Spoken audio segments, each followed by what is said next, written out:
The woman heard strange sounds beneath her house, but when she discovered what it was, she immediately called the police. Catherine had been living in this house in Dallas, Texas for many years, but she had no idea that there was a terrible secret beneath her feet. One day, returning from work and parking her car in front of her house, she heard a strange noise coming from beneath her house. Not knowing what could be happening, she quickly went inside, but the strange noises continued even louder. So Catherine crouched down on the floor of her house to listen to where the noises were coming from. That's when she was certain that the strange noises were indeed coming from the floor of the house. Scared, she called her son, and the two began to investigate the area. It was at that moment that they found a secret door, a sort of hatch in the floor of the house.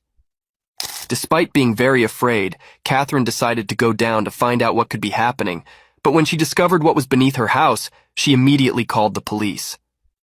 Comment house for part 2, and follow me